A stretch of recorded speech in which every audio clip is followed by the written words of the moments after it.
morning, viewers. Good day, viewers, wherever you are.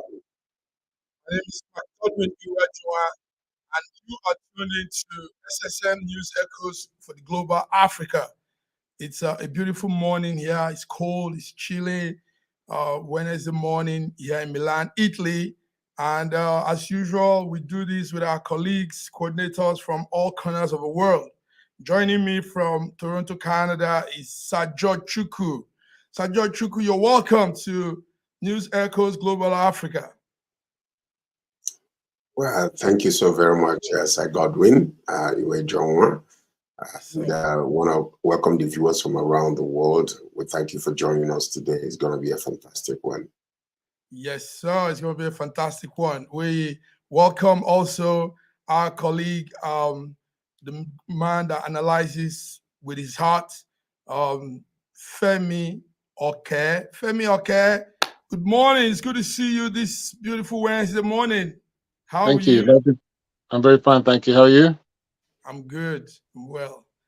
Thank you for coming. We can't be here without a balanced gender. So all the way Nigeria, Lagos, Nigeria is our one and only beautiful queen, Bidi Nana. Bidi, you're welcome to News Echoes Global Africa. How are you? I'm all right. Massive Mike. Sir George, Femi, good to have you guys here once again. Nice to see you. Viewers all around the world. Thanks for having us again. Let's do it like always. Let's do it like always, gentlemen. Lady, you're all welcome. So what we're doing first is run through the newspaper headline, the more catchy ones in Nigerian newspaper today. Right there in Lagos is a story. Femi was talking about it the other time. The Lagos Deputy Governor Hamzat denies a 22 billion budget for FAN. And the Lagos state government said they refute all the online reports that says that the office got 2 billion naira to supply rechargeable fans and lights, as well as fridges. So this is coming this morning. So the deputy governor is refuting that information. While we were still saying this, the governor himself, Babajide Sanwo-Olu, on Tuesday said his administration is not immune to mistake. He said that the government could make some mistakes, but reacting to the procurement story, he said it's not true. And that's what we're hearing this morning from the Lagos State 2 billion naira budget for fan and fridges. Also on the news this morning that's catching our fancy is electricity supply. The Minister of Electricity have said electricity supply will improve by 2024. The minister was with the president in Germany, and he said a new deal has been struck with Siemens Gas. Siemens is a company in Germany, and he said this deal will see an improved electricity supply for the first half of 2024. So that's what we're hearing. We hope it's true. Also on the headlines this morning, gentlemen, is a story that I have been following because it hurts me. But it says the abducted Castina University student have been freed this morning. If you followed it up on November the 4th, about 5 females were abducted in Castina. Castina is not Nigeria. But this morning, as at this morning, the ASP Abubakar Aliyu or Castina ASP said the victims have been freed. Finally, on the headline that is catching our fancy is Edo Deputy Governor Shuaibu. He's biting the bullet. He has declared that he's going to run for Guba for the gubernatorial election next year. So he's making his declaration next week. He has already secured a campaign office along Airport Road in Edo State, and some of the campaign vehicles have started arriving. And we should take note that this is an explicit interest. What he's doing is against the interest of Governor Godwin Obaseki, his principal, who said he wants to hand it over to somebody else from a different community. So this is what we're seeing in the headlines this morning. Gentlemen, I don't know if you have any take on that, any of the headline got our fancy. Deputy Governor Shuaibu wants to declare for Guba. Abducted students freed. Electricity supply will improve by 2024. And Lagos State Governor denies the 2 billion budget for FAN. Is there anything anybody wants to say on this before we go into the discussion? Well, Femi Oke, the deputy governor, I think you should be well versed with that particular. Why don't you get started with that, and then maybe we can all comment. We'll go and follow you behind. Look, for me, look, this is quite interesting that 2 billion was mentioned for fans. That's scandalous if that is the case. Apparently, the government has said there's a mistake there. It should be 2 million. Irrespective of that, what I try to do, elections are over. And what we ought to understand is that this review and investigation into spending of sort of state governments shouldn't be about an APC affair or trying to cast aspersions that, oh, look at APC, see what they're doing. Rather, this sort of situation is happening in every single one of the 36 states. If you think that it's just in Lagos State, then you got another thing coming. Why not we look at what's happening in Abia? We've heard issues what happened there about what he's spending for food. But let's go and look at what's happening in Ogun State, my very own state. Let's look at Zamfara. Let's go and look at Kano. Every state has got bogus budgeting framework, and none of the citizens are looking into it. And we shouldn't politicize these matters. We should look at them critically and understand that in every state of the federation, in every local government of the state federation, the citizens should be concerned about what they're allocating the monies for, what are the budgets, and how are they executing them, and what are our legislators doing in terms of checking each of these items, because after all, these matters get signed off by the various houses of assembly. Is it that they too are just rubber stamps and they just do whatever the executive governors tell them to do? So we should all be scandalized by these things and revelations and not try to make it into a partisan thing, and rather say that we should deepen our democracy. Everybody, all eyes on the legislature, all eyes on the executive, and make sure that we do the right thing. So it's not about partisanship. Thank you. It's not about partisanship. I don't know who mentioned APC here or. No, I'm not saying to you, but I've been watching channels and I see the emphasis is just about Lagos. And I think that to me is part. Sorry, let me finish. Just part of the opposition media always looking to scandalize anything that the government or APC are doing. Meanwhile, leaving other parties to be doing equally the same with no searchlight on them. And I think we must put searchlight on everybody. Femi, well, I understand where you're coming from, and I understand your emotional attachment to all these things. But what we're discussing a particular news that just came out. Nobody mentioned APC. Nobody mentioned any political party. Abia State government also situation came out yesterday, and they were talking about the amount of money spent on food and welfare and all those things.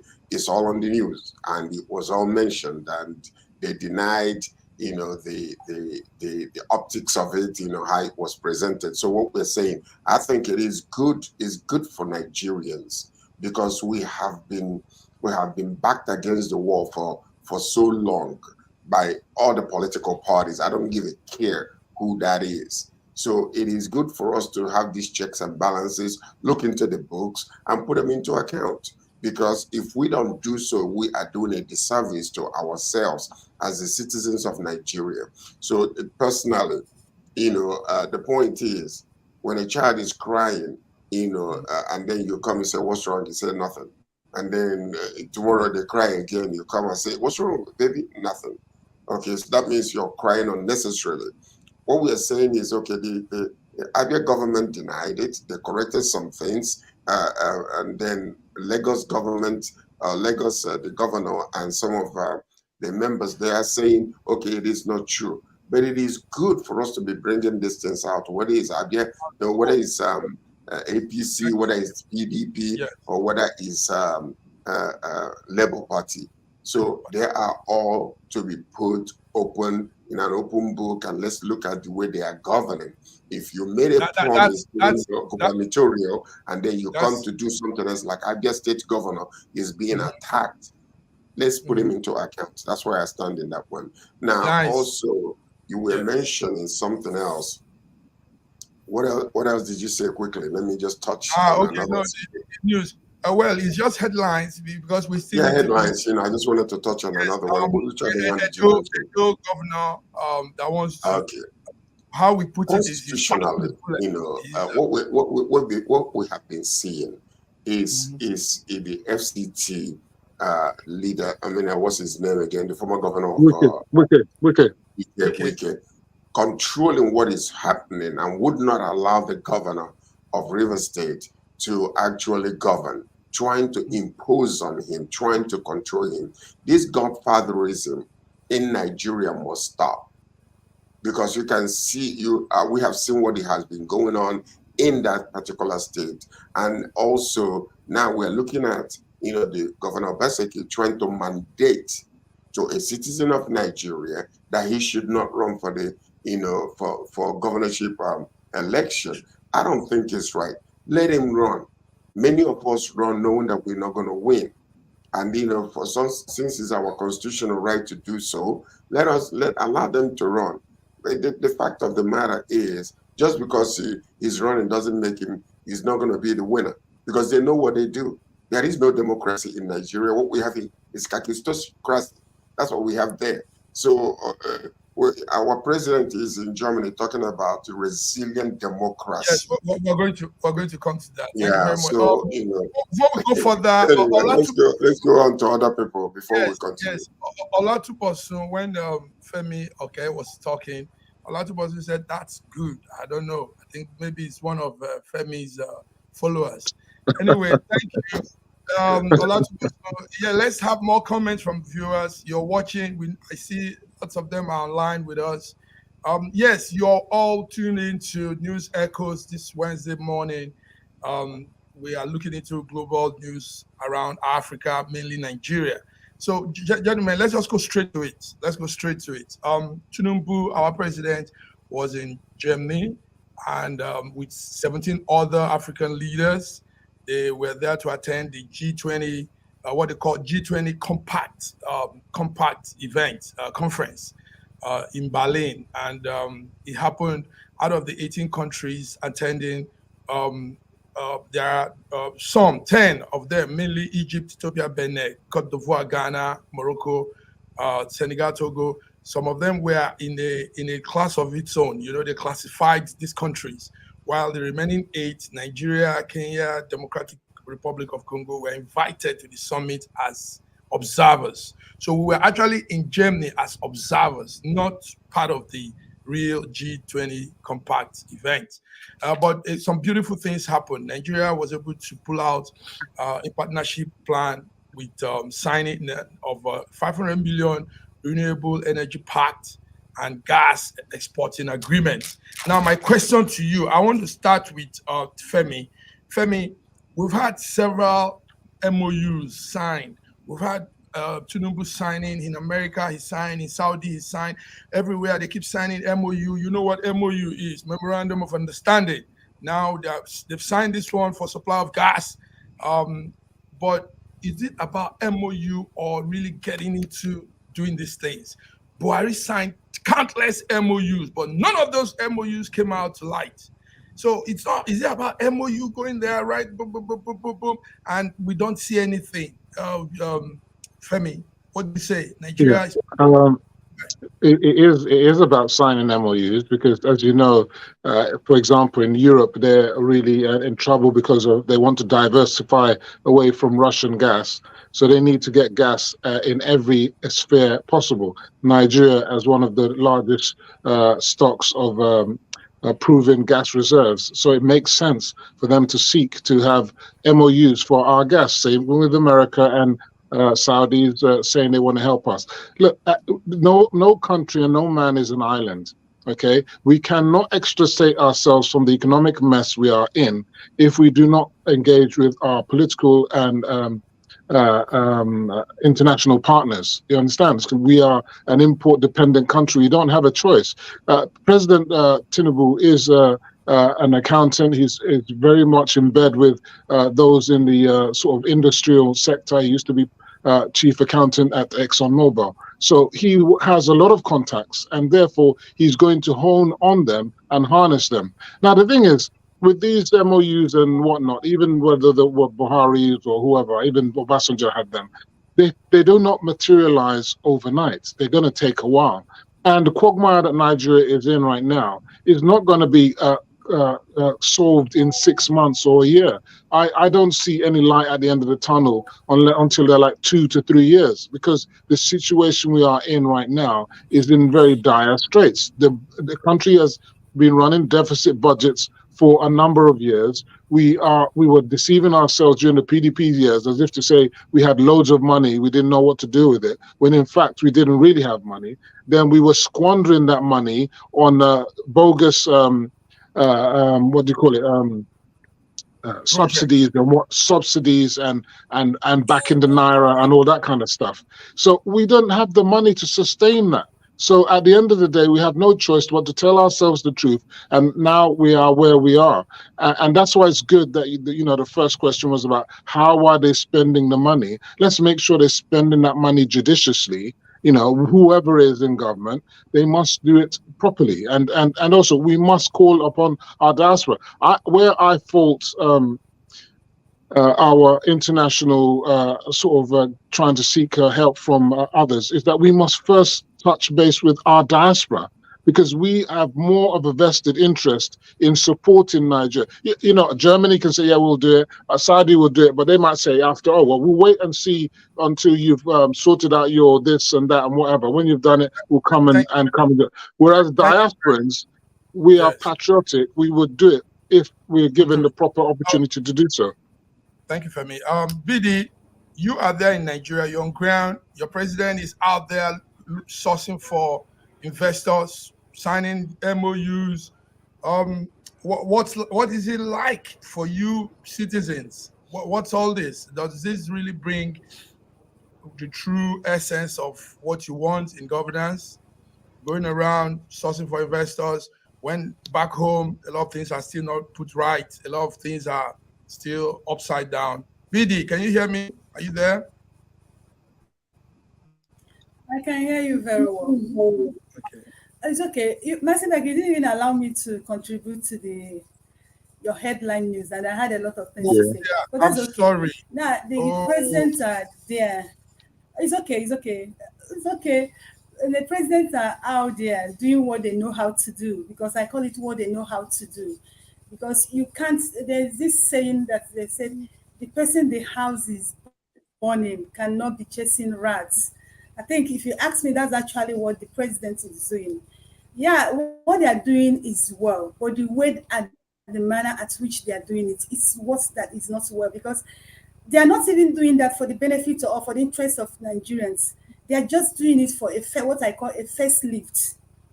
Do you understand? Because if this is not the first time, this is like fourth trip president is making, and they're telling us that the trip are for the benefit of Nigerians. They're looking for investors. I'm tired of saying this thing. You can't be looking for investors where the ones you have at home are living.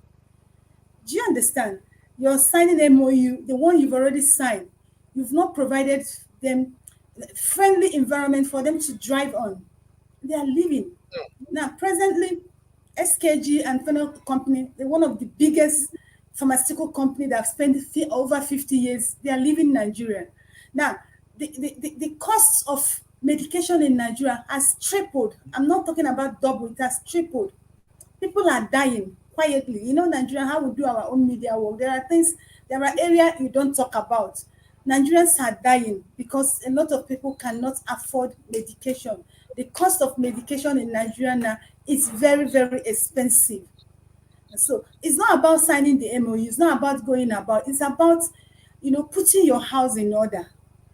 The multiple taxation, the over taxation they are putting on the ones on ground should reduce. Make an environment for them very friendly and enable.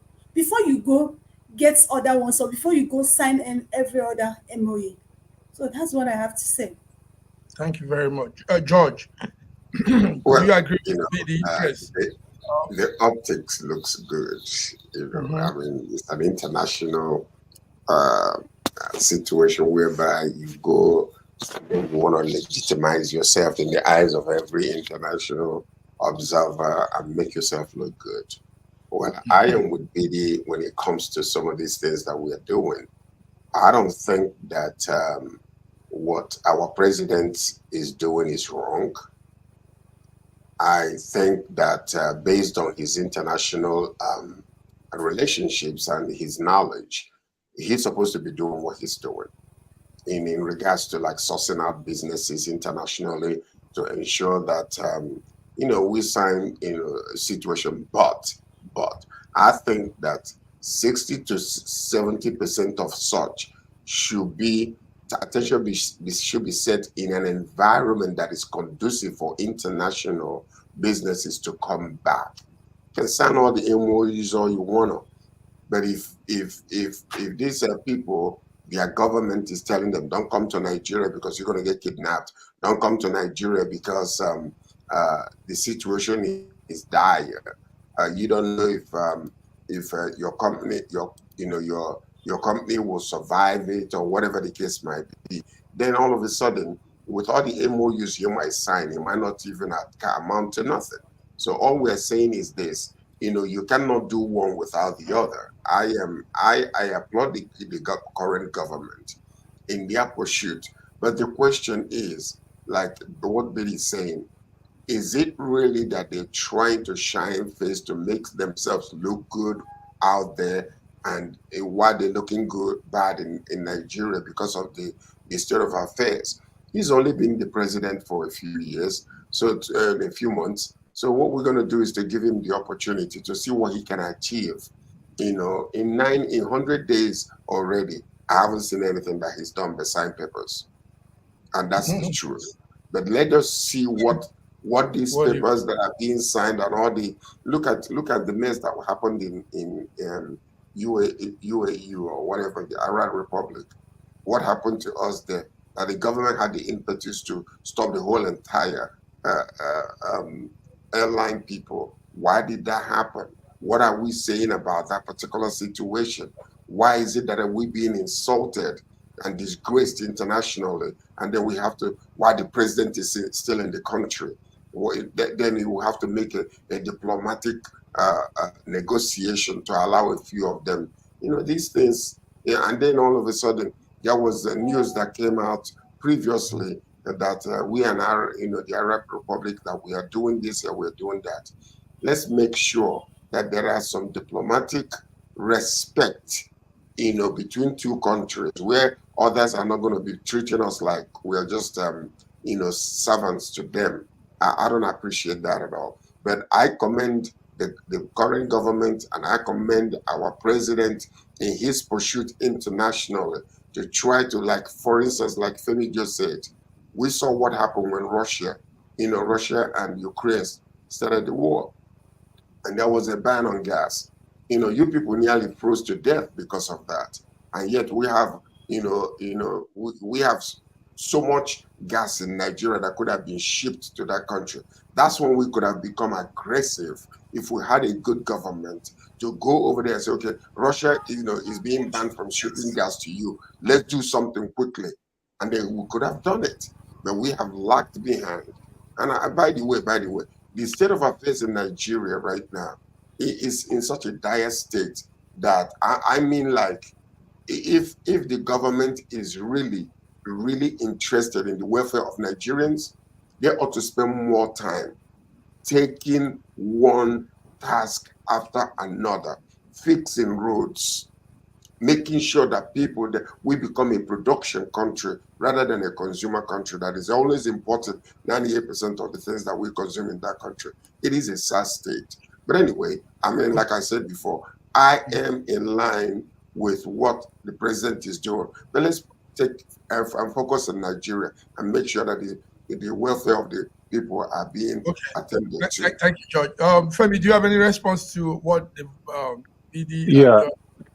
Yeah, like I said, governance is more than just about focusing on what's happening in Nigeria. It's very important, but we have to focus on what's happening internationally as well. With regards to the gas, I know that during Buhari's term, the liquefied natural gas Train 7 was inaugurated. So we are actually producing more gas than we were before.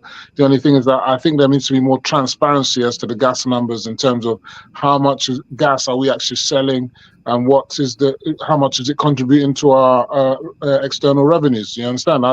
We're always talking about 1 point something million barrels of oil, but we're not really mentioning how much we're earning from gas. So we need more transparency there.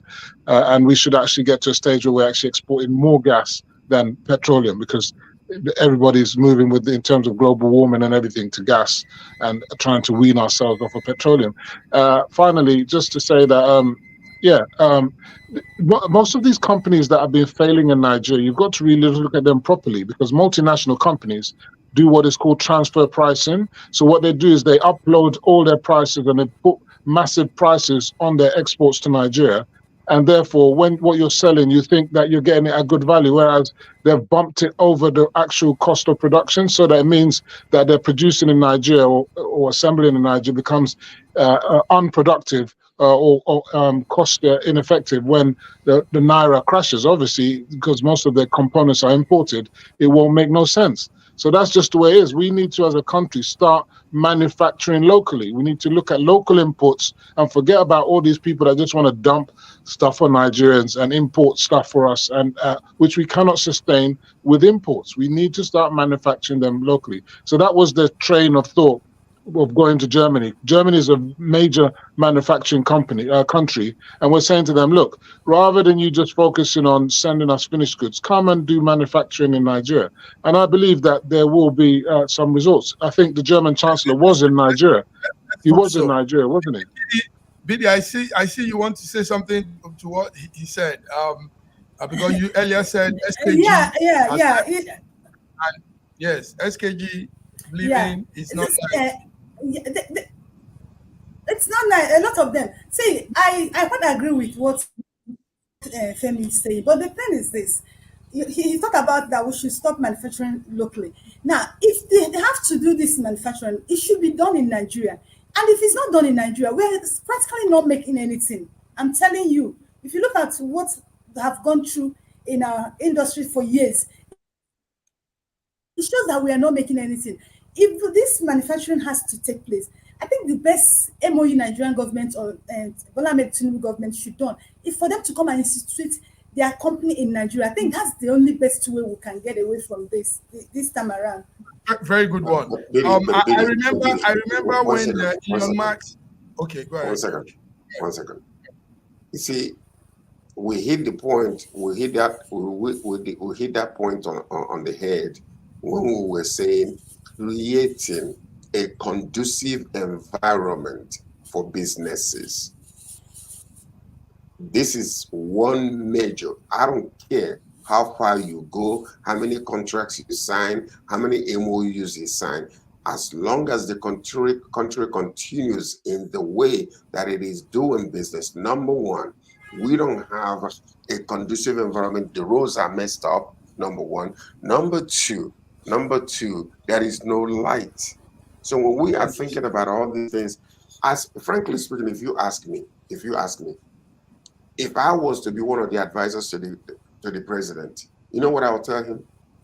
Put 98% of your eggs in one basket of bringing light to the whole entire nation. Let's know you for that. From here to the next and 10 generations, they will appreciate you so much.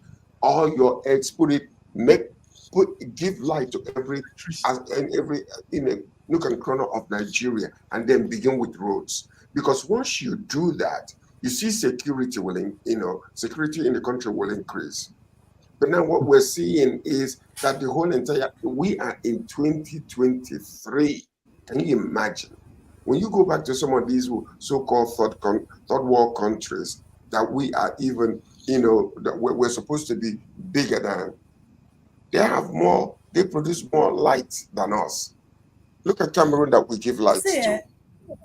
So what I'm saying is that we need to ensure the environment is good. Hotels are so expensive now because of what? Crude oil. They gotta buy, they gotta buy diesel. So these are the things that are so important. Femi will tell us when we come back. It's serious, actually, Femi. Now, you can't. wait, let me say this thing. Let me respond to Sir George before we go on break. Exactly the point you are making. And when we talk about friendly environment for doing business, we're talking about, like you said, road. Because people find it difficult to move their goods from a certain point to another point. And it's becoming too expensive. Now we'll talk about lights. I'm telling you, then we'll talk about multiple taxation. They tax people a lot. The tax companies pay is too much on them. So all these things should be taken into consideration, and people will do business with ease. And that's the way we can even get on the right track in this country. That's the way we can get on the right track in this country. Viewers, you are tuned into SSM News Echo Global Africa, Wednesday, 22nd of November. And we'll go on a short break. Please don't touch the dial. I see viewers are tuned in. Let's come back and continue in this business talk, developmental discussions that's vital for our country. So see you on the other end. Thank you.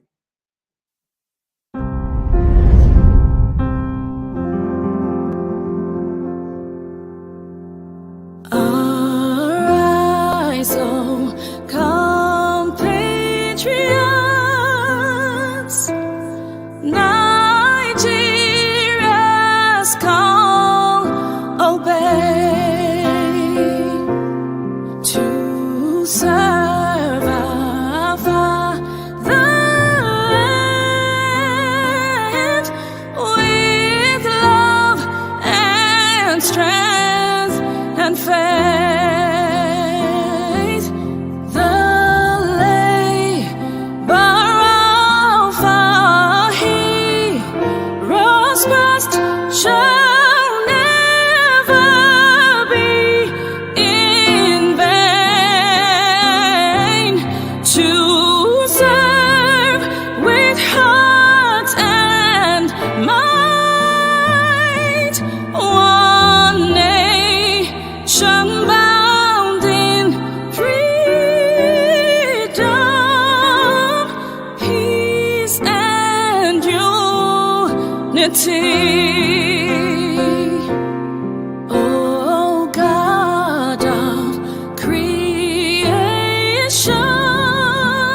This country has some of the most extraordinary culinary diversity in the world. I'm talking about Nigeria. This first dish is amala abula, made popular by the Yoruba people in southwest Nigeria. It starts with amala made from dried yam and then is covered in a variety of soups. Next we have ofe and sala, a white soup that is synonymous with the Igbo people of southeastern Nigeria. It goes best with fufu, or akbo as the Igbos call it. Next we have suya, the most well-known food of the Hausa and Fulani people of northern Nigeria. Meat is covered in a peanut-based powder called yaji and cooked over an open fire. This is banga and starch, a classic of the Urhobo people of Delta State. Lastly, we have onunu, a plantain-based swallow of the Izon people in South Nigeria. We are eating it with fisherman soup, popular throughout this whole region. And of course, we don't forget the jollof rice. This is popular everywhere in Nigeria. I think what makes Nigeria so great is the diversity of all the different people coming together. These beautiful ethnic groups living side by side, sharing culture and cuisine is what makes Nigeria such an amazing country to visit. Nigerians should be so proud of that cultural heritage, as there is so much more that unites than divides them.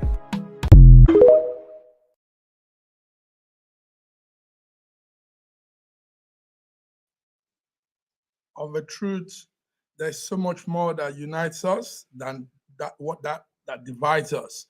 You're welcome to News Echoes Global Africa today, Wednesday, 22 November 2023. I'm here with my colleagues, and we're talking business. We're talking vital issues that helps nation building. Nation building involves a lot, and I'm happy my coordinators are all nation builders in their thinking. Let's go into something very serious. My great men and women. The state of the economy. We're looking at the state of the economy. Our bank, the Central Bank of Nigeria, has again postponed a meeting, a very, very important meeting a meeting of the Monetary Policy Committee, and we know that there's a surge in the inflation. Now, this meeting should have been held, and this meeting will bring out a lot of arrangements on this inflation that is biting us. Femi, what are you looking at with the state of the economy, CBN, MPC, and all that we're hearing? Because Bloomberg is reporting that the director of corporate communications for CBN says the MPC meeting, that's Monetary Policy Committee meeting, will not hold. And we know that that meeting is important. That meeting is where we want to lay out structures and plans to see our inflation jump. Femi, what are you feeling with that? Well, we remember during the time of Buhari's regime where he didn't have ministers for, I don't know, 6-7 months, and people said that, oh, you know, he didn't hit the ground running, there was a problems and it affected the economy and whatever. I would like to say that if we're not careful, although we have a CBN governor, we have ministers and everything in place, this is not a good step, because since July, the MPC hasn't met. I think that even if they were to have met and said, you know, the status quo remains, we're not changing the interest rates, I think that would have been, you know, good aesthetics, rather than not even meeting at all. It almost means that they're not really concerned, and they should be showing extra concern. And this is a really important tool, a monetary tool, to sort of ginger up the economy. So it's not something to take with levity. And I hope that in the next round, you know, next month, that there will be a meeting, and then we'll see whether they're going to increase interest or reduce interest rates as the president asked them to do. That is the desire of the president, although they are independent and they're going to make whatever decision that they want to make in line with controlling inflation and whatnot. But it is the agenda of the President Tinubu government is to have lower interest rates, which will boost businesses and make lending more affordable. Now, with regards to the power, just to touch on that, if the others are not aware, the President Buhari signed into law the new Electricity Act, which means that electricity is no more on the exclusive list. This is part of the restructuring that people say they never did any restructuring, blah, blah, blah, blah. But this is one. We have a situation where electricity is no more on the exclusive list of the federal government. And is now states are able to generate, distribute, and transmit. So therefore, we shouldn't always keep looking at the federal government for the solution to our power. And we know in the West and everywhere else that producing power locally in mini grids closer to people is better than trying to do this national grid thing that we've always been messing up over the years. Siemens is a German company. They're trying to fix our transmission lines. So I can see that electricity will be fixed, but it's not going to be a thing whereby all of Nigeria is going to have electricity overnight. I would see a situation, and I prefer a situation where government concentrates on the commercial centers, industrial sectors, and make sure that, for example, if you are in Aba, if you're in Port Harcourt, if you're in the Lagos city centers, where the commercial hub is of every state, they should have 24 hours electricity as a start. And things like where President Tinubu, when he was governor of Lagos, tried to do the Exxon mobile sort of platform. Things like that could happen pretty rapidly to increase the generation and distribution for state capitals and industrial sectors and industrial clusters. That would be better than trying to do the whole of Nigeria in one go. It's just not going to work. With regards to roads, again, the same thing there. You've got state governors that are just looking at federal roads and saying, you know what, not my problem, or we're not doing it, and therefore the whole country is in a mess. So whereas they should fix those roads, because at the end of the day, if they don't fix those roads, rural to city transportation of goods and services will never be efficient. So they need to do it, and local governments as well need to start making roads, you know, as well, maintaining local roads. Yes, Femo, thank you there. BD, I want us to stay on this this issue of the CBN not having its monetary policy meeting that will really look into this surge in our inflation. BD, how do you see it? You have the Naira flat out, you have all these economic situations blowing hard on people, and it's almost Christmas, and the CBN doesn't seem to look like they are interested in putting a solution to this. How do you see this, BD? I don't even know how I see it because I'm a bit confused because this is the second time since Yemi Cardoso become the governor of CBN that they are, for the first time, they are postponing this meeting. So I don't even know how to, how to, I can't fathom why this thing is happening because with the situation of Nigerian situation now, I think this meeting should be held regularly, but rather it's been postponed 2 times. I think there's more to it than we might be talking here. Do you understand? So I might not really say much because I'm still surprised. Why are they postponing it? Because we need that meeting. They need to meet. There are some deliberation that need to go on. Rather, it's being postponed. So to me, and I must be frank with you, I wouldn't want to stay here and be talking on what I don't know or be talking on assumption. I don't really know. I think they really need to tell us why they are postponing this meeting when it's very much needed. Very much needed. George, how do you feel sending a dollar and it's a whole lot of money in Nigeria? I mean, yes, you might feel good, but on ground, that's biting. That's the point that we're making sometimes is when you're talking about the state of affairs in Nigeria, one thing is what you hear on the outside, another thing is what's really going on the inside behind the closed doors. And okay, now been there, done that, been involved, trying to decide how do we present this situation out there. There must be a particular reason why they are not coming out. This is, the 293 meeting they are supposed to have. They canceled 2 of them. Maybe they're trying to fix something on the inside. Maybe there are some things the new governor is trying to put together or make an understanding before the presentation, or maybe they just don't want to have the meeting to expose how bad things are. We don't know until they come out and specifically tell us this is the reason why we are not having the meeting, or this is the reason why we're postponing the meeting the second time. All we will do is speculate. But all I know is when it comes to the Nigerian government, and whether from the local government all the way to the very, very top, as a rock, there are 2 sides to all these stories. What is really going on and the shine face they're putting out there.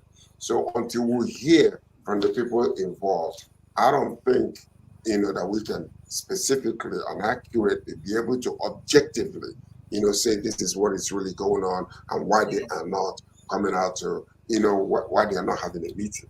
There must be a reason. Let's leave it like Massive, can I say something? Yeah.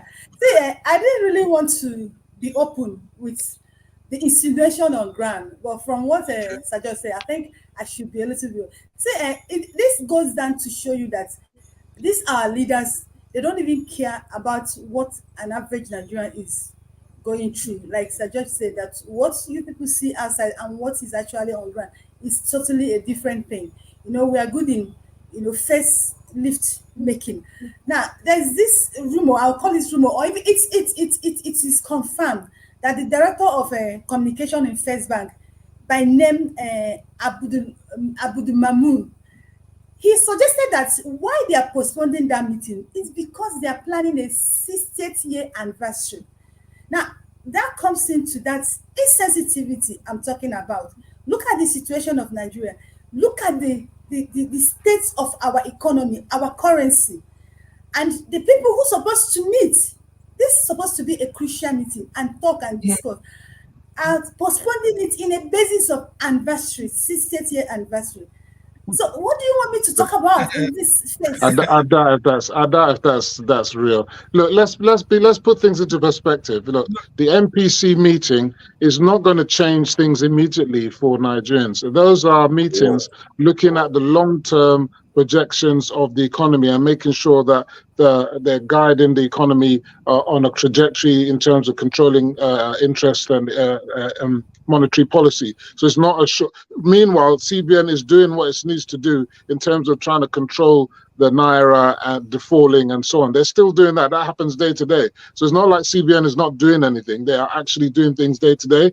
But that meeting, I do agree, needs to have happened. And I think because CBN is supposed to be an independent CBN, It shouldn't be meddling itself and messing around. It should get on with the business of what it's supposed to do, regardless of what's happening. And whether the CBN governor that was there was acting before, he should have carried on with the MPC meetings, regardless, and make it routine and make it clockwork, so that we know that we are a country that we can be relied on.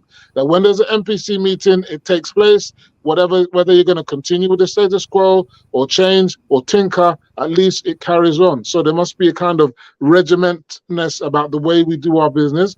And this is why when you're trying to encourage foreign investors and they see this kind of laxity, it's not a good sign. Thank you, Femi. Nice. Thank you. Thank you.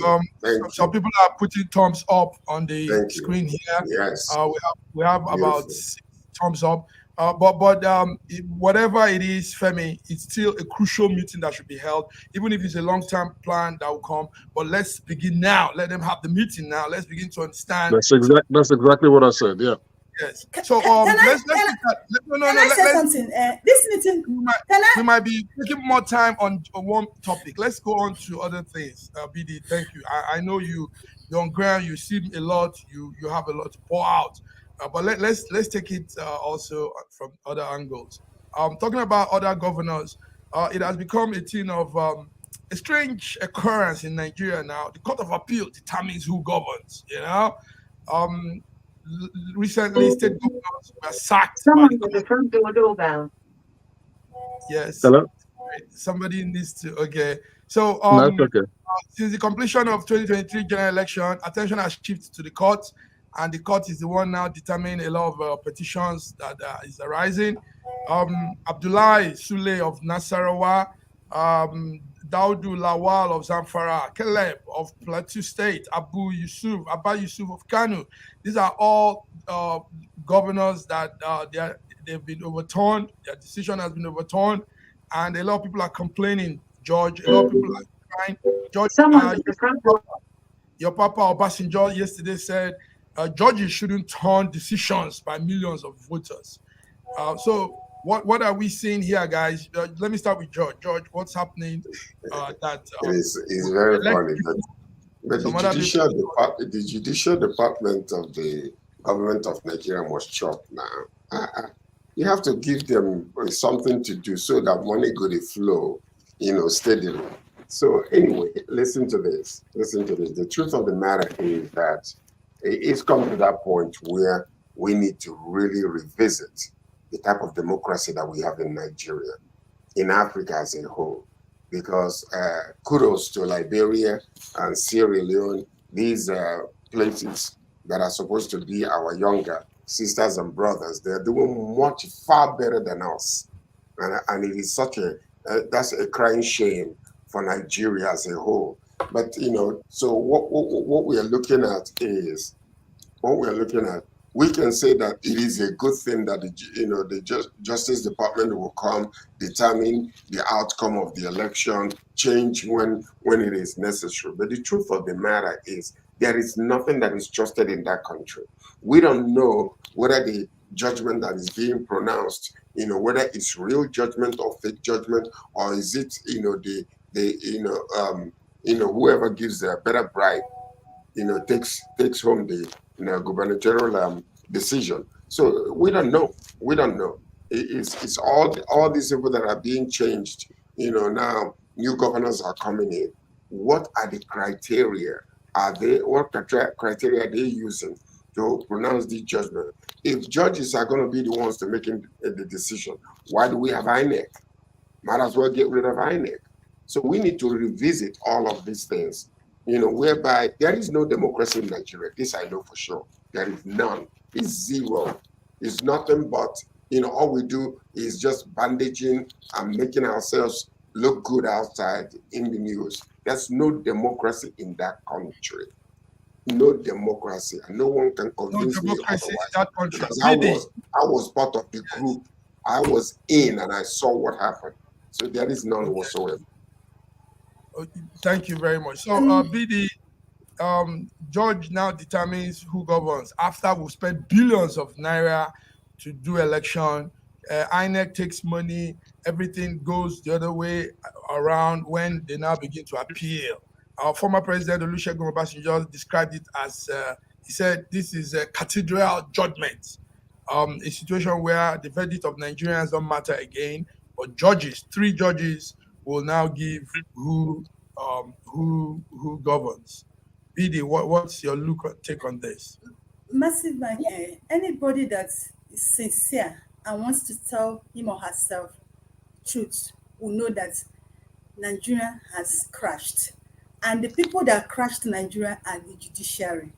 I'm telling you, we should stop pretending or stop trying to, play a pity party game.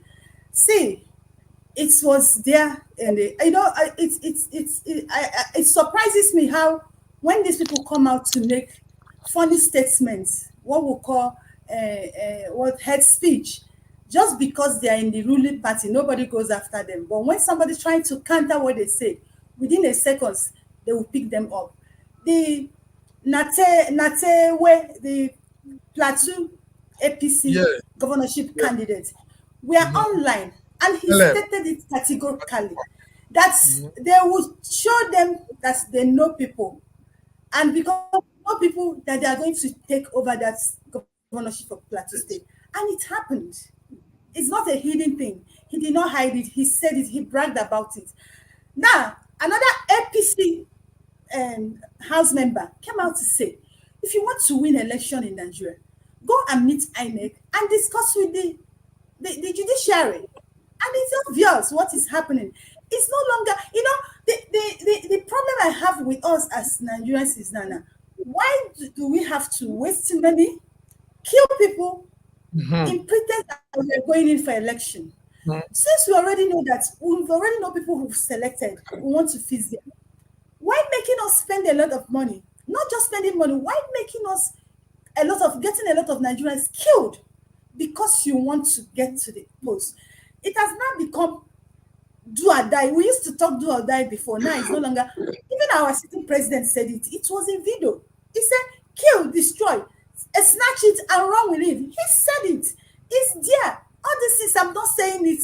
They said it. Do you understand? Now, look at Liberia. A whole common, we claim to be giants of Africa. I don't even see what is giant in us.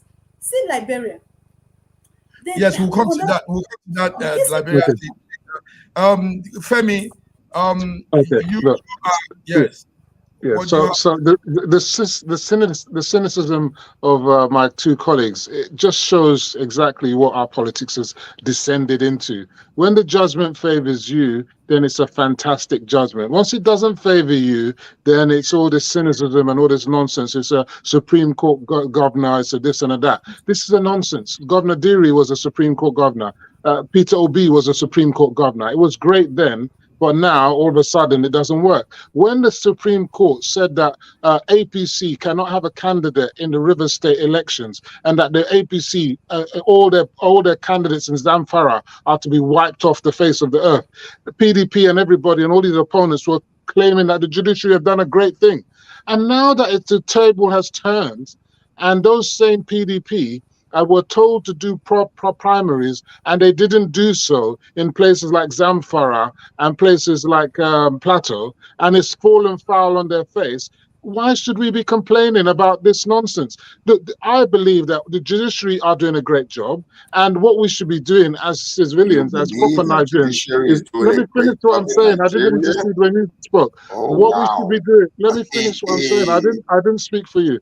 What we should be doing, and this is what I've said, whatever the decision that the judiciary makes, for me, I respect them. So if they come tomorrow and overturn the judgment of the Court of Appeal and put it in the favor of PDP, for example, I will hail that judgment. I'm not like these cynics. I will say that the judgment as the Supreme Court has made the right decision. If the Supreme Court makes a judgment that doesn't go that way, I will hail that decision too. So I'm not here playing to party politics here.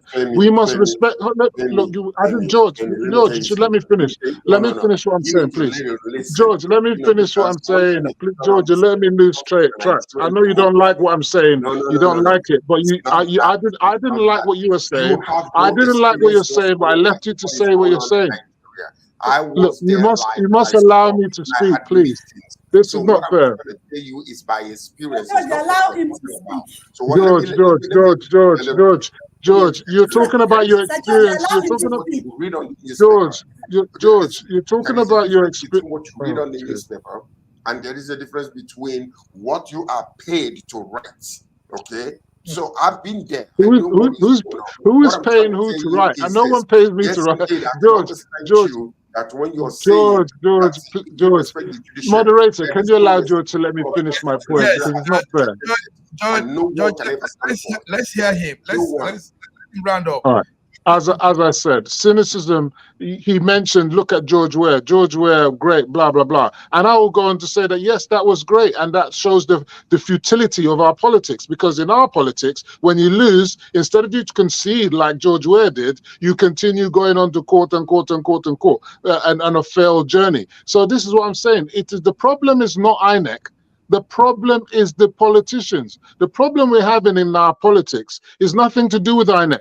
It is the politicians that that rig the elections. It is the politicians and their followers that do all manners of things. Like you said you're a politician, you know about it. So that's where the problem is. It's not necessarily INEC. And they may corrupt certain INEC officials. That doesn't mean that INEC as an entity is corrupt. It means that the individuals who have been corrupted. For example, in one of the states, I think it was Kano State or one of those states, the rec said that, or whoever it was, that the judge, the election results he brought to them was not the actual results. He was forced to bring a different result, and that's why that result in Kano has been overturned, and they've had to do a re-election. Should that stand? Does that mean that illegality should stand in order to face the opposition, so that we can say that Nigeria is doing good politics? This is ridiculous. If the case has been shown to be fraudulent, then we should allow the courts to do their bidding. You understand? If you are genuine and you've won, you win. Let's hear George. Femi, thank you very much. The temple of justice in Nigeria is corrupt, and we know Yeah, it. if you say so, I'm not going to mince We words know to do. that for sure. There is no question about it. It's all about how much money do you have and who is the ruling party, who can control things. Okay. That's what it is in Nigeria. So if you're saying anything else, you're talking from the images you have from Britain or from UK, not the images from locally in Nigeria. What is happening there? That's what I'm saying. Simple, straightforward. There is no painting of anything. We can try to look good all we want to, but the truth still stands. You can't bend it. BD, go ahead. It's okay. Now, I want to talk to Femi. Femi, when we talk about primary that come, somebody like Ahmed Lawala is not supposed to be in the Senate, but he's here. That's still that same fraudulence we're talking about. Now, you're talking about that if the process is fraudulent, why would I allow it? Why would court rerun it? Now, let's tell ourselves. See, let me tell you, we are media people. We should not allow our emotion override our sense of reasoning. Do you understand? We have this opportunity to speak on behalf of millions of Nigerians who cannot speak for themselves. Now, if we're talking about fraudulence, the president, Bola Ahmed Tinubu, is not supposed to be the president of Nigeria, but he's there. But that's not the issue. The issue here is that I don't agree with you at all. I don't agree with that analysis. I'm not expecting you to agree with me. I'm just making my point. So that's what I'm saying. I'm just making my point. I'm not expecting you to agree with me. So what I'm trying to say is this. See, let me tell you, you're not in Nigeria. You're talking based on what you're reading. I am I'm here. not. Do you understand? I'm not. I participated in that election. I know. I follow Femi. Sometimes Femi goes home, gets involved in on ground. What it doesn't matter what you say. You call it sometime. Okay. You call it sometime. Now, wait, Massive Bank, allow me to finish. Please, allow me to finish. You call this sometime. It is sometime. We need you people. We need you to come and live in Nigeria like 1 year. You feel what we are feeling. Do you understand? Okay. I won't. Unfortunately, sorry, BD. The thing is that most Nigerians don't understand the meaning of one-party system. What APC is trying to do is to turn Nigeria into a one-party system. That's not true at all. That's not true at all. That's not true. That's a fake. That's fake. Please, I love what is happening. I mean, and viewers Hello? are here listening. Yes. Let's. Hello. Yes, we can hear you. I can hear you. Can you hear me? Let's get back to this discussion. On Friday, we'll be talking Israel, Hamas have agreed on a ceasefire and to release some hostages. Gentlemen, you have done real well. The viewers have heard everybody's take, and I'm happy we showed up Wednesday, Global Africa. Thank you for coming. Until Friday again, I hope you guys will be here. I'll see you guys when we come on Friday. Thank you, Femi. Thank you, George. Thank you, BD. Thank you. I know emotions are running high, but it's all good. It's all good. So God bless you all. I'm coming to Nigeria. I'm coming to see you.